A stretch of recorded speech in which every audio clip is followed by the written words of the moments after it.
নমস্কাৰ কৃষক বন্ধুসকল, আসাম এগ্ৰিকালচাৰ টিপছ ইউটিউব চেনেললৈ সকলোকে স্বাগতম জনাইছোঁ। তে কৃষক বন্ধুসকল, আজি মই এখন ডাঙৰ বগৰী বাৰীত আছোঁ আৰু এই বগৰী খেতি মই জনাত বহুত লাভজনক এটা খেতি।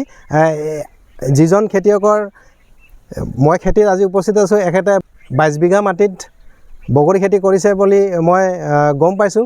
গতিকে এই বগৰী খেতি আচলতে কেনেকৈ কৰা হয়, ইয়াৰ পৰা কেনেকৈ আপোনালোকে লাভান্বিত হ'ব পাৰে, গতিকে সমগ্ৰ তথ্য আজিৰ এই ভিডিঅ'টোত আপোনালোকে জানিব পাৰিব।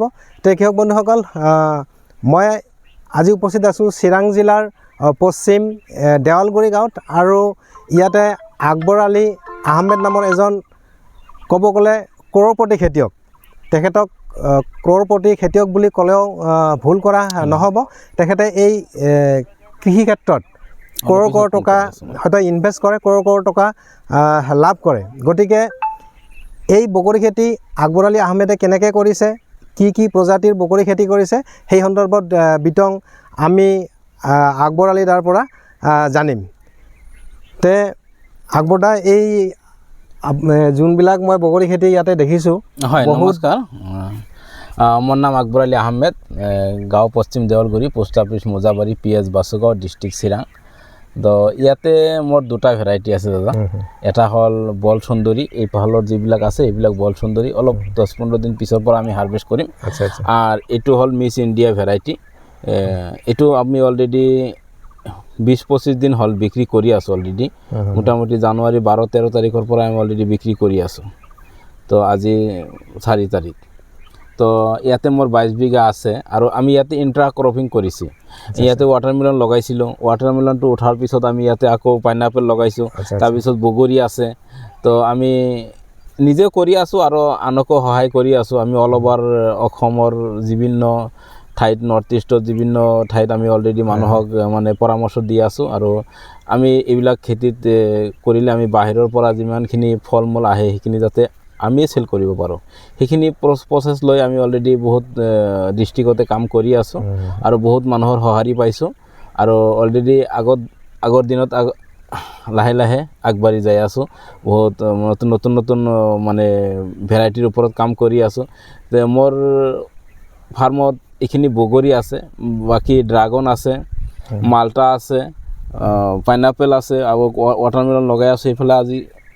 এতিয়া আকৌ ড্ৰাগনটো বৃহৎ পৰিমাণে আছে। তো আৰু আমি কনচালটেঞ্চি হিচাপেও কাম কৰোঁ, বিভিন্ন ফাৰ্ম নতুন কৰি বনাই দিছোঁ। আমাৰ লোকেলতো বহুত আছে, ডাঙৰ মিনিষ্টাৰৰ আছে, আমাৰ কণ্ট্ৰেক্টৰ দাদাহঁতক আছে আৰু আমাৰ AM ছাৰকো বনাই দিছিলোঁ মই দেখিছোঁ। এই MP যোনজন MPৰ কথা কৈছে, জয়ন্ত বসুমতাৰী, তাৰ ড্ৰেগন খেতিত মই গৈছিলোঁ, কিন্তু সেইটো আপুনি কৰিছে ন? হয়, মই কৰি দিছোঁ। তে যি নহওক কৃষক বন্ধুসকল, এখেতে আকবৰ আলী আহমেদ এওঁ এজন উদাহৰণ যে আপোনালোকে চাকৰি নকৰিও আপোনালোকে স্বাৱলম্বী হ'ব পাৰে আৰু নিজৰ লগতে বেলেগকো হয়তো চাকৰি বা আপোনালোকে কৰ্মসংস্থান দিব পাৰে। তে আকবৰ দা, এটা কথা সুধোঁ, এই বগৰী খেতি আচলতে বা যোনটো পুলি কোনটো মাহত লগোৱা হয়? একচুৱেলি বগৰীৰ পুলি আমি এতিয়া ফেব্ৰুৱাৰী মাৰ্চত আমি লগাওঁ আৰু নেক্সট জানুৱাৰীৰ 15 তাৰিখ 20 তাৰিখৰ পৰা আমি অলৰেডি হাৰভেষ্ট কৰিব পাৰোঁ। মানে 1 বছৰে নালাগে বগৰীটো ধৰিব গ'লে আৰু কি, মানে 1 বছৰৰ আগতে আমি মানে ইয়াৰ পৰা ফল পাওঁ। আৰু এইবিলাক চব গ্ৰাফটেড হয়, আমি বাহিৰৰ পৰা আনো পুলিবিলাক, আমি নিজেও বনোৱা নহয়।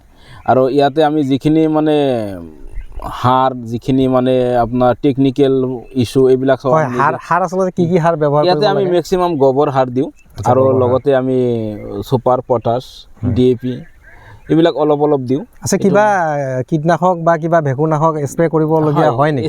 স্প্ৰে কৰিব লগা হয়। ইয়াতে আমি চাওক, যেতিয়া মানে ফুলটো যেতিয়া আপোনাৰ হেৰি হ'ব, ফুলৰ পৰা কনভাৰ্টলৈকে গুটি হ'ব, যেতিয়া ফললৈকে কনভাৰ্ট হ'ব, তেতিয়া আমি কিছুমান ড্ৰপ ইউজ কৰিব লাগে।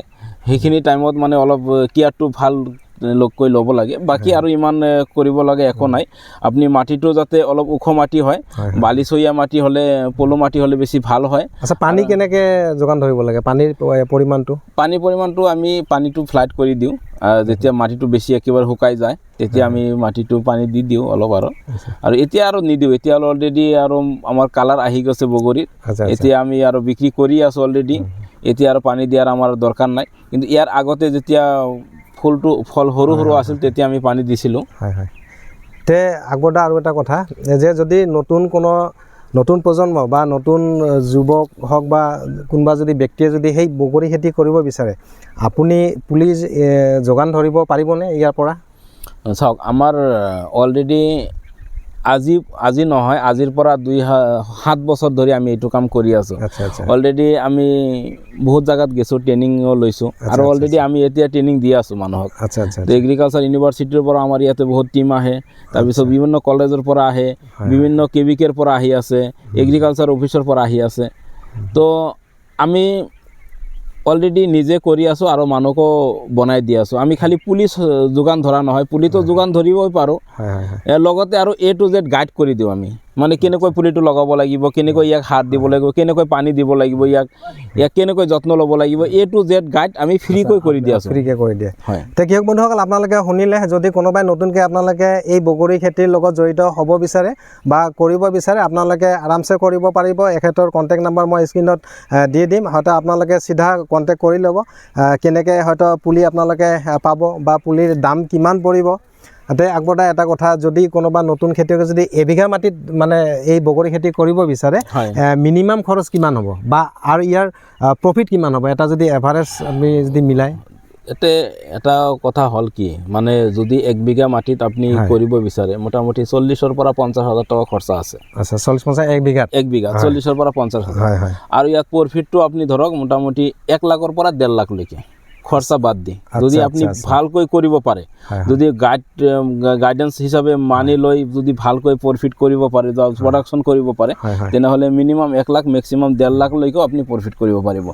মানে ইয়াতে আমি যেতিয়া লগাওঁ তেতিয়া মোটামুটি আপোনাৰ লগৰ পিছৰ পৰাই আমি ইয়াক যত্ন লওঁ। আৰু ইয়াৰ মানে কিছুমান বৈশিষ্ট্য আছে, আপোনাৰ টাইমলি আপোনাৰ সাৰ, অলপ পানী, অলপ চোৱা চিতা, ঔষধ পাতি দিয়াৰ পিছত আপোনাৰ মোটামুটি এটা গছতে আপোনাৰ 15 পৰা 20 কিলো আপোনাৰ ফল লাগে। নাই, আপুনিতো ক'লে যে হয়তো আপুনি ফ্ৰী গাইড কৰিব, তে কৃষক বন্ধুসকলে এখেতে কৈছে আৰু কৰিব। যদি কোনোবাই আপোনালোকে নতুনকৈ এই বগৰী খেতিৰ লগত জড়িত হ'ব বিচাৰে আপোনালোকে যোগাযোগ কৰিব। তে আকবৰ দাৰ মুখেৰে আপোনালোকে শুনিলে, তেখেতৰ যিহেতু বহুত দিনৰ অভিজ্ঞতা, তেওঁৰ অভিজ্ঞতাৰ পৰাই কৈছে যে এবিঘাত যদি আপোনালোকে বগৰী খেতি কৰে তাতে আপোনাৰ 50,000 মান খৰচ যাব, কিন্তু আপোনালোকে 2 লাখ মান তাৰে পৰা হয়তো আপোনালোকৰ উপাৰ্জন হ'ব। 50,000 টকাটো বাদ দি আপোনালোকৰ 1.5 লাখ টকা আপোনালোকে লাভত থাকিব।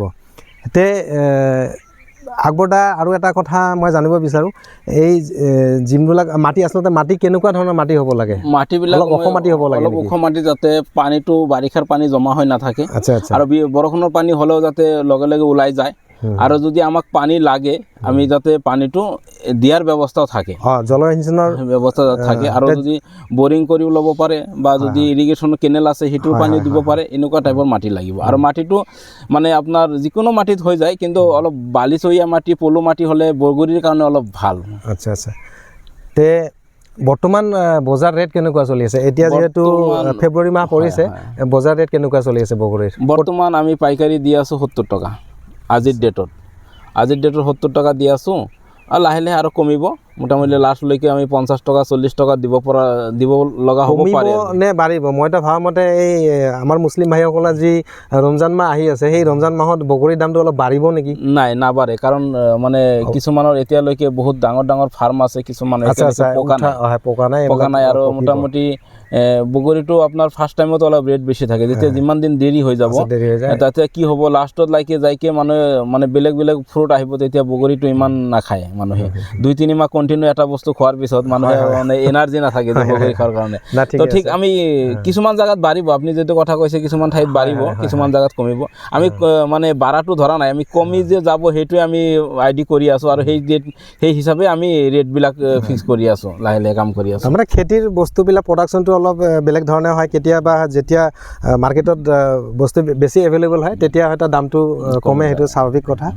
তে কি হওক বন্ধুসকল আপোনালোকে দেখিছে এইবিলাক তে আকবৰ দা এইটো কি ভেৰাইটি বুলি ক'লে এইটো Miss India variety Miss India এয়া চাওক একেবাৰে ধুনীয়া মিছ ইণ্ডিয়া মানে দেখাতো মিছ ইণ্ডিয়াৰ নিচিনাই গতিকে আপোনালোকে যদি এই খেতি কৰিব বিচাৰে গতিকে মই আকবৰ দাৰ কণ্টেক্ট নাম্বাৰ দি দিম মই আকৌ ক'লোঁ গতিকে তেখেতৰ দিহা পৰামৰ্শ হ'লে আপোনালোকে এই বগৰী খেতিত জড়িত হ'ব পাৰে তে কি হওক বন্ধুসকল আজিৰ এই ভিডিঅ'টো যদি আপোনালোকক ভাল লাগে বা কিবা কামত অহা বুলি ভাবে আপোনালোকে ভিডিঅ'টো লাইক এটা নিশ্চয় কৰিব আৰু যদি কোনোবাই খেতি কৰিব বিচাৰে মই আকৌ এবাৰ কৈছোঁ আপোনালোকে আকবৰ দাৰ লগত যোগাযোগ কৰিব আকবৰ দা অকল খেতিয়কেই নহয় ই এনেকুৱা এজন খেতিয়ক নিজে আত্মনিৰ্ভৰশীল হোৱাৰ লগতে তেওঁ কিন্তু বহুত মানুহক কৰ্মসংস্থাপন দিছে তেওঁৰ এই কৃষি ক্ষেত্ৰখনত তে কি হওক বন্ধুসকল আজিলৈ এই ভিডিঅ'টো ইমানে ধন্যবাদ